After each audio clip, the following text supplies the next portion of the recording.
Good morning, dear children. I hope you all are fine.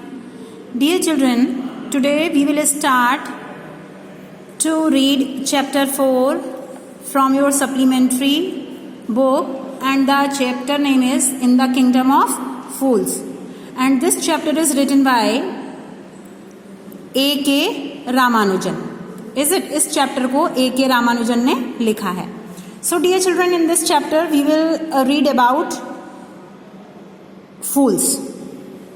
हम जो है fools to you know, जो means एक तरीके से कह लीजिए नॉर्मल पर्सन से अलग, मीन्स जो बेवकूफ़ टाइप के हों, तो वो जो है किस तरह सरवाइव करते हैं, किस तरह उनका लाइफ स्टाइल होता है, क्या है, उस सब के बारे में हम इस चैप्टर में पढ़ेंगे. So before discuss the summary of this chapter, let's start its introduction. हम थोड़ा सा इसके इंट्रोडक्शन को देखते हैं. This is a Kannada folk tale. Do you know folk tale? Folk tale means होती है किसी भी मतलब छोटी छोटी कथाएं टाइप की, स्टोरी टाइप की, जो कि किसी भी पर्टिकुलर रिलीजन या प्लेस से कंसर्टेड होती हैं. Folk tales are the rich treasure which we inherit from our forefathers. Means जो फोक टेल्स हैं, जो हमारी लोक कथाएं टाइप की हैं, वो कैसी होती हैं? वो जो होती हैं एक बहुत ज़्यादा रिच ट्रेजर, मीन्स एक उसमें जो खजाना होता है बहुत ज़्यादा, मुख्यतः किस चीज़ का? Which be inherit means higher from our forefathers, जो कि हमें हमारे फोर फादर्स मीन्स जो हमारे एंसेस्टर्स, जो पूर्वज होते हैं, उनसे चली आ रही होती हैं. These folk tales have deep lessons to be emulated. और ये सारी वो जो है लोक कथाएं होती हैं जिनसे हमें इमैल्यूएटेड मीन्स टू अचीव, जिनसे कि हम बहुत ही गहरा सबक जो है वो सीखते हैं. In this story the author wants to convey the idea that fools have their own conception and perception of life. Means इस स्टोरी के थ्रू ऑथर हमको बताना चाह रहे हैं, वो हमें एक आइडिया कन्वे करते हैं, समझाते हैं कि जो फूल्स होते हैं, मीन्स जो मूर्ख होते हैं, उनके अपने ही जीने के तरीके और उनकी जो ज़िंदगी जीने की जो एबिलिटी होती है, लाइफ स्टाइल होता है, वो उनका अपना ही होता है. Fools live in their own paradise. जो फूल्स होते हैं वो अपने ही पैराडाइज में, मीन्स अपनी ही दुनिया में, अपने ही वर्ल्ड में रहते हैं. They are the people who can not be easily impressed by others. और ये ऐसे लोग होते हैं जो दूसरों के द्वारा किसी भी कंडीशन में इम्प्रेस्ड नहीं किए जा सकते हैं, मीन्स दूसरों की बातों का इन पर कोई भी असर नहीं होता है. Only the wise people can mould their way of life. लेकिन जो वाइज पीपल हैं, जो समझदार लोग हैं, वो अपनी लाइफ का जो एक लाइफ स्टाइल है, जो जीने का तरीका है, उसको चेंज कर सकते हैं. In the present story the king and his minister have a strange system of administration. इस स्टोरी में, मीन्स जो स्टोरी हम पढ़ेंगे, इसमें एक किंग है और उनका एक मिनिस्टर है. उनका जो एडमिनिस्ट्रेशन स्टाइल है, मीन्स जो सिस्टम है, उनका लोगों पर जो रूल करने का तरीका है, वो बहुत ज़्यादा स्ट्रेंज है, विचित्र है. It is only the wise Guru who brings normality. और यहाँ पर जो है एक ऐसे वाइज गुरु ही हैं जिन्होंने इस सब में क्या किया है, कोई चेंज लाया है. So let's begin the summary of this chapter, dear children. The kingdom of fools. अब जो fools हैं उनका kingdom कैसा है? Kingdom means their empire, उनका राज. Once there was a strange land called the kingdom of fools. एक बार जो होता है एक विचित्र जगह है जिसको कि kingdom of fools के नाम से बुलाते हैं. It was ruled by a foolish king and his minister. और ये किंगडम जो है, इस पर किसके द्वारा रूल किया जा रहा था? एक फुलिश किंग के द्वारा और उसके मिनिस्टर्स के द्वारा. वो लोग इस पर रूल कर रहे थे. They had a reversal of values and system. अब क्या था उनके पास? क्या था? रिवर्सल ऑफ वैल्यूज, मीन्स जो चीजें थी वो, और उनका सिस्टम रिवर्सल था. They ordered the people to sleep during the day and work at night. अब यहाँ इनकी मतलब सबसे पहली फुलिश क्वालिटी क्या है? देखिए कि इन्होंने, मीन्स उन्होंने, किंग एंड मिनिस्टर्स ने, जो वहाँ के पीपल थे, जो वहाँ के लोग थे, सब्जेक्ट, जो उनकी प्रजा थी, उनको उन्होंने क्या ऑर्डर दिया था कि they will sleep during the day. वो दिन के समय सोएंगे, एंड वर्क एट नाइट, रात में काम करेंगे. If anybody disobey the rules he or she was punished and put to death। और एक ये भी चीज थी कि अगर उनमें से कोई भी इस नियम का पालन नहीं करेगा तो उसको मीन्स चाहे वो मैन हो चाहे विमेन, उनको पनिश किया जाएगा और उनको मार दिया जाएगा। Nobody had the courage to disobey the rules. वहां रहने वाले लोगों में से किसी में भी इतनी हिम्मत नहीं थी कि वो उस रूल को डिसोबे कर सके, मीन्स उसकी अवज्ञा कर सके, उस रूल को मानने से मना कर सके। In this land the cost of everything was the same. और ये एक ऐसी स्ट्रेंज लैंड थी, एक ऐसी जगह थी जहां पर हर चीज की कीमत बिल्कुल एक सी थी। Visit of the guru and his disciple. अब क्या होता है, इस किंगडम में एक गुरु और उनका डिसिपल, डिसिपल मीन्स उनका जो पीपल है, जो उनका शिष्य है, वो यहाँ पर विजिट करने आते हैं।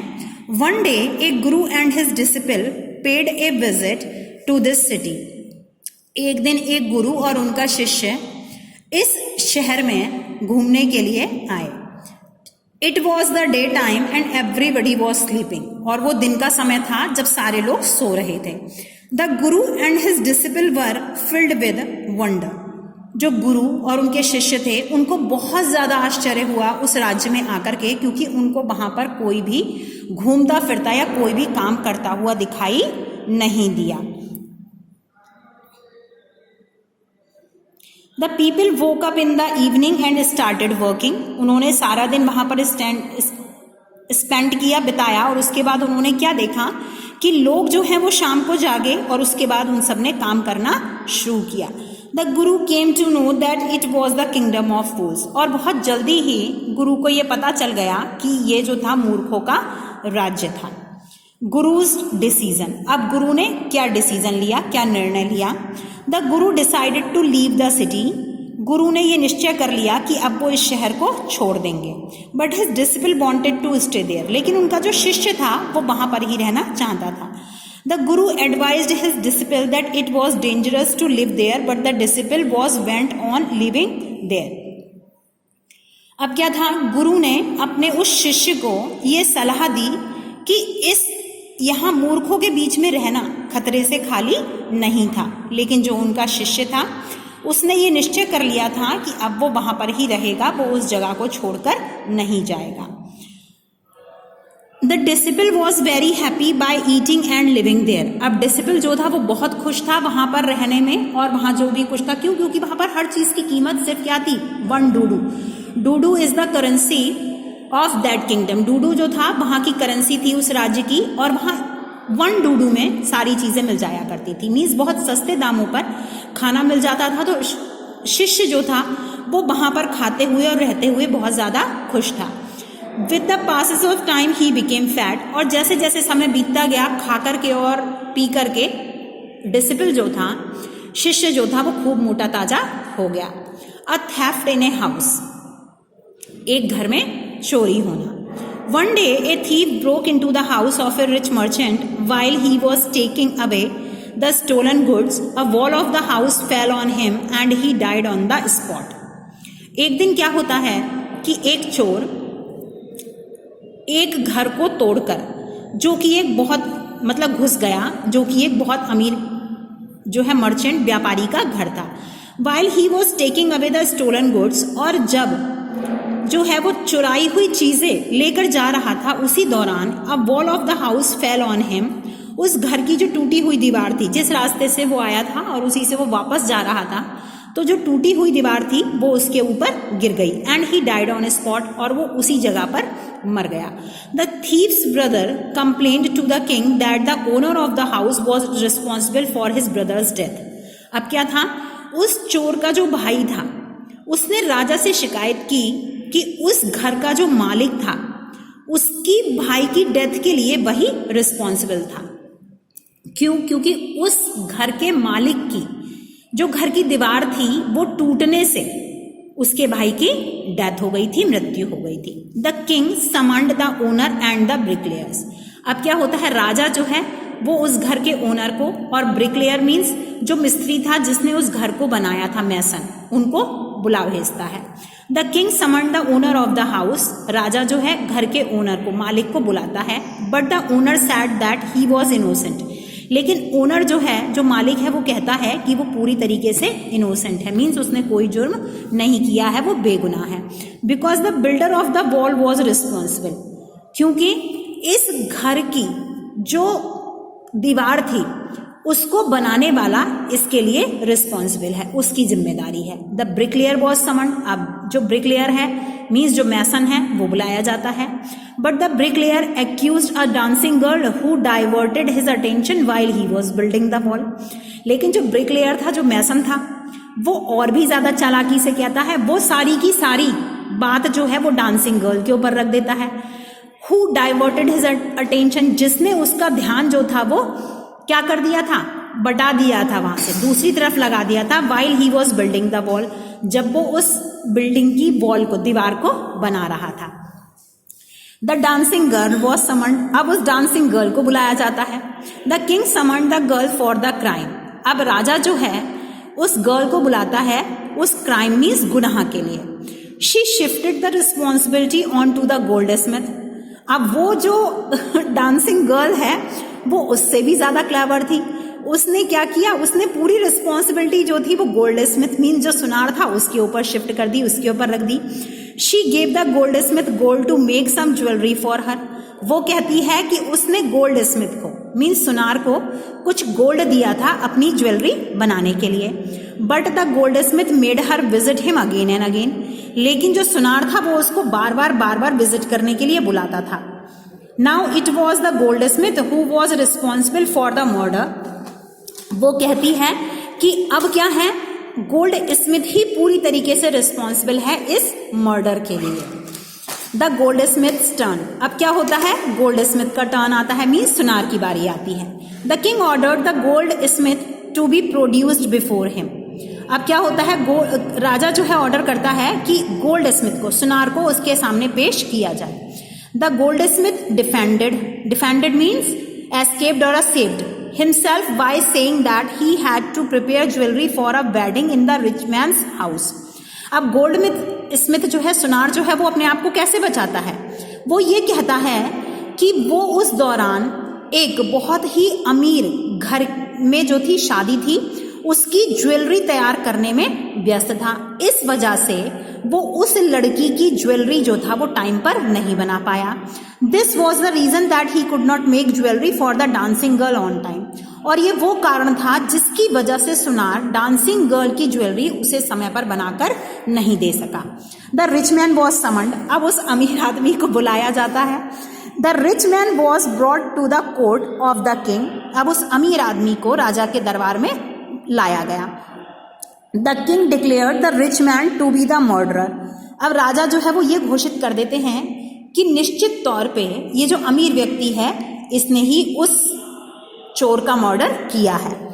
But he inform the king that his father had ordered the jewellery, लेकिन अब वो जो रिच मैन को बुलाया गया है, अब वो क्या कहता है, वो बताता है राजा को कि वो जो ज्वेलरी ऑर्डर की गई थी वो उसके पिता ने की थी, उसने नहीं की थी। After consulting his minister the king declared that the rich man should be punished in place of his father, अपने मंत्रियों से सलाह करने के बाद राजा ये घोषित करता है कि उस अमीर व्यक्ति को ही सजा मिलेगी उसके पिता की जगह। A new stake was to be made ready for the owner of the house। अब क्या होता है, कहते हैं कि न्यू स्टेक मीन्स जो फांसी का फंदा है, एक नया तैयार किया जाए उस घर के मालिक को लटकाने के लिए। But the owner was very thin, अब जबकि वो फंदा तैयार हो गया तो क्या होता है, लेकिन जो मालिक है उसकी गर्दन वो बहुत ज्यादा पतला था। So he could not be excused, अब क्या था, तो इसलिए उसको जो था नहीं लटकाया जा सकता था। Now an order was passed to search a man who was fit to be executed on the stake, अब एक नया ऑर्डर पास किया गया, वो क्या था कि अब ऐसे व्यक्ति को ढूंढा जाए जो इस स्टेक पे मींस इस फंदे में पूरी तरह फिट हो जाए। The guru's disciple was found fit, अब क्या होता है, पूरे राज्य में बहुत सारे लोगों को देखा जाता है, तो जो गुरु का शिष्य जो कि वहाँ खा पी कर बहुत मोटा ताजा हो गया था, वो उस स्टेक के लिए पूरी तरह फिट पाया जाता है। The guru's disciple was found fit for the stake, जो गुरु का शिष्य था वो उस स्टेक के लिए पूरी तरह फिट पाया गया। ही वॉज समन्ड, उसको बुलाया जाता है। Now the disciple remembered the advice of his गुरु, और जब उसको सारी बात समझ आती है तब वो शिष्य जो है वो अपने गुरु की कही हुई सलाह को याद करता है। ही prayed to his Guru to save him, और अब वो अपने गुरु को याद करके उनसे प्रार्थना करता है कि वो यहाँ आकर उसको बचा ले। The guru had the magical powers to see the situation, गुरु जिनके पास कुछ मैजिकल पावर्स थी, स्पिरिचुअल पावर्स थी, जो कि सिचुएशन को देख सकते थे। He rushed to save his disciple, वो जल्दी से वहां पर जो है अपीयर हो जाते हैं अपने डिसिपल मीन्स अपने शिष्य को बचाने के लिए। He whispered something to his disciple, और जैसे ही वो वहां आते हैं तो वो अपने डिसिपल अपने शिष्य के कान में कुछ धीरे धीरे फुसफुसाते हैं। द गुरुज ट्रिक, अब गुरु जो है उन्होंने एक प्लान बनाया, उनकी ट्रिक क्या थी? The Guru played a trick, गुरु जो है एक ट्रिक खेलते हैं। He and his disciple started quarreling, guru और शिष्य दोनों मिलकर के आपस में लड़ना शुरू करते हैं। The Guru wanted to die first, जो गुरु हैं वो कहते हैं कि वो पहले मरेंगे। The king wanted to know why he wanted to die first, अब राजा जिसमें एक क्यूरियोसिटी आ जाती है, वो ये जानना चाहता है कि जो गुरु है वो पहले क्यों मरना चाहता है। The guru told the king that anybody who would die first would become a king in the next world. अब गुरु की ये ट्रिक थी, चाल थी, वो राजा को बताते हैं कि इस समय जो भी व्यक्ति सबसे पहले इस फंदे पर लटक कर मरेगा वो नेक्स्ट बर्थ में, अगले जन्म में राजा बनेगा। द फुलिश किंग्स डिसीजन, अब राजा जो है ये सुनकर क्या डिसीजन लेता है? The foolish king wanted to be a king in his next birth, अब जो मूर्ख राजा है वो अपने अगले जन्म में भी राजा ही बनना चाहता था। ही decided, he discussed the matter with his ministers, वो ये मैटर जो है, ये विषय जो था वो अपने मिनिस्टर्स, उसके जो मंत्री थे उनके साथ में डिस्कस करता है। Both of them wanted to be the king and the minister in their next birth, अब क्या था, दोनों ही मूर्ख थे, तो दोनों ही अपने नेक्स्ट बर्थ में, अगले जन्म में राजा और मंत्री ही बनना चाहते थे। So they decided to die, that is why they were put to death, और उसके बाद क्या होता है, तो वो दोनों ये बिल्कुल डिसाइड कर लेते हैं कि वही दोनों मरेंगे, and that is why they were put to death, और वो दोनों जो है मृत्यु को स्वीकार कर लेते हैं। Now king and the minister, अब जो है राजा और मंत्री कौन है? The guru and his disciple were released, क्योंकि वो दोनों जो है मरने को तैयार हो जाते हैं तो राजा, वो गुरु और उनका शिष्य जो हैं वो दोनों ही छोड़ दिए गए। Now future of the kingdom, now the people of the city wanted to discuss the future of the kingdom, अब क्या है, जो उस शहर के रहने वाले लोग हैं वो आपस में मिलकर उस राज्य का भविष्य क्या होगा इसके बारे में वो लोग वहां पर बातें करते हैं। They requested the guru and his disciple to become the king and the minister of the country, अब वो सारे मिलकर के उस गुरु और शिष्य से रिक्वेस्ट करते हैं, प्रार्थना करते हैं कि वो दोनों वहां रहें और वहां के राजा और मंत्री बन जाएं। They agreed but on one condition that all the old laws must be changed. वो गुरु जो हैं वो वहां पर कहते हैं कि वो उनकी बात मानने को तैयार हैं, पर उसके लिए सिर्फ एक ही कंडीशन है, सिर्फ एक ही शर्त है, एक ही बात पे वो इसके लिए तैयार होंगे कि वहां पर पहले से जो भी नियम बनाए गए थे वो सारे अब बदल दिए जाएंगे। So dear children, this was the summary of this chapter. I hope you will understand it and enjoy it also. All the best. God bless you all.